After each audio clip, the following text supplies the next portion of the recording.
this is a critical issue with regards to the shamanic transformation, is that people go through these terrible experiences, often drug-induced, by the way, with regards to the shaman. They usually use psychedelic chemicals of one form or another, often mushrooms, but they've come up with some very strange concoctions like ayahuasca down in the Amazon. And ayahuasca is an amazing substance. It's made out of the bark of one thing and another plant whose name I don't remember, that hardly even grow in the same place and that have to be cooked together in a special way, and no one has any idea how the damn Amazonians figured that out. It looks impossible, and if you ask them, they say, well, the plants told us how to do it, which, you know, Western people don't find very helpful, but the shamans are perfectly happy with that description. And ayahuasca takes them apart, and it does that in part because it affects the serotonergic system very, very powerfully, like all psychedelics do, and it transports them to another world, and that's how they interpret it. And what we know about psychedelics, you could put in a thimble and then throw the thimble away. We know nothing about psychedelics. There's new experiments going on at Johns Hopkins, for example, with psilocybin, which is part of this active chemical in magic mushrooms. Same structure basically as LSD and mescaline, and all the real psychedelics have basically the same structure, except the one that's derived from Amanita muscaria, which is called muscarinic acid, and it's its own weird thing that no one knows anything about.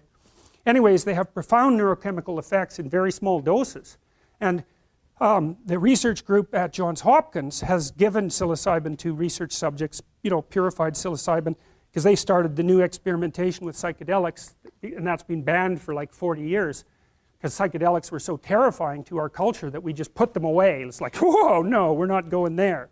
And so even from a research perspective, and even though some of the psychedelics look very promising for the treatment of disorders like alcoholism, they recently used psilocybin to help people stop smoking down at Johns Hopkins, and I think they had an 80% success rate, which is just like, that's just absolutely mind-boggling. And so, but if you give people psilocybin and they have a mystical experience, which is very common among people who take these sorts of chemicals, then their personality transforms permanently, such that 1 year later they're one standard deviation higher in openness, and openness is the creativity dimension, and that seems to be a permanent transformation, and so that's really remarkable. And about 80% of the people who undergo the Johns Hopkins experiments report that the experience is like one of the two or three most important things that's ever happened to them.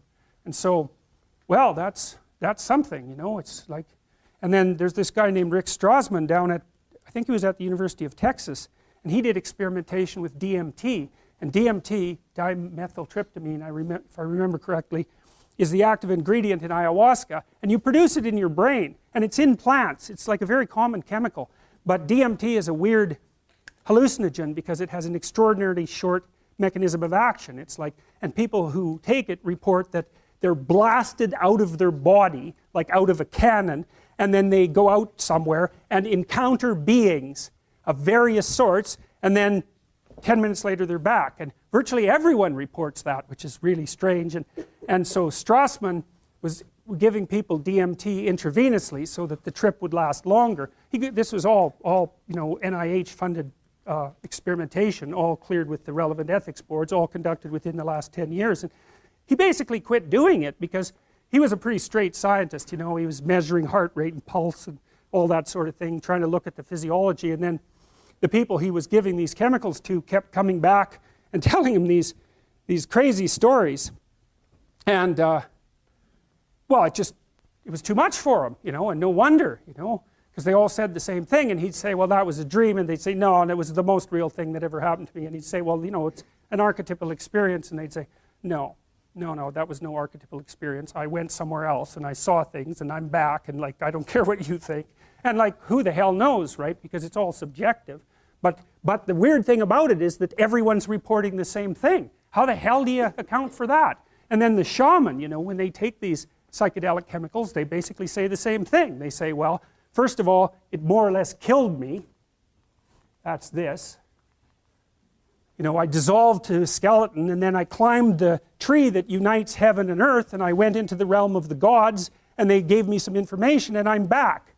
It's like, okay, well, you know, we don't really know what to make of that, and certainly that's what Eliade describes when he describes the shamanic procession, not the shamanic initiation. And You know, there's dissolution to a skeleton first, and then like a death, a symbolic death, or experienced as an actual death, and then bang, up into the realm of the gods, and then they come back.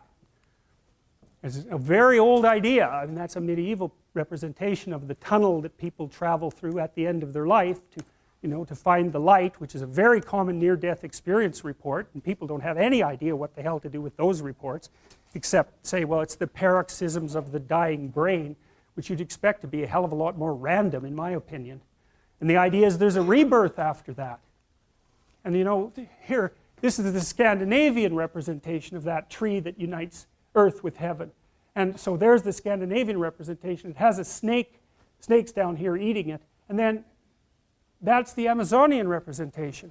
It's like, how the hell do you account for that? I mean, those pictures are so similar that it's beyond belief. Well, you know, we lived in trees for a long time. A long, long, long, long time. Millions of years. And there were lots of snakes around them. And so the idea that reality is a tree that's surrounded by a snake that's in us, man. It's down there. It's deep. And there's something about it that's true. Now, not true like we normally think of truth, but true in an entirely different manner. So, and all that's pretty damn strange. We'll stop with this. My son drew this when he was 7 years old. It blew me away, man. I thought it was so cool, so I had it laminated. And so, here is what it is. On the right-hand side, that's order. It's like the yin-yang thing. That's order. Left side, chaos, right? And those are all mushroom houses, which I thought was amazing. And then there's this river that runs right down the middle, like the line for order and chaos. And then there's this tree that goes up to heaven, and that's heaven up there. It's like there's St. Peter, there's the pearly gates, there's the clouds. It's like, he never went to church, you know. It's like, what the hell? And then there's a little bug there that goes up and down from heaven to earth. And that was him.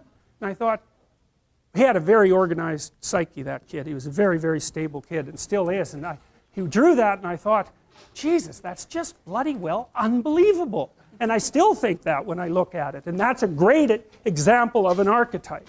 And so, we'll see you Tuesday.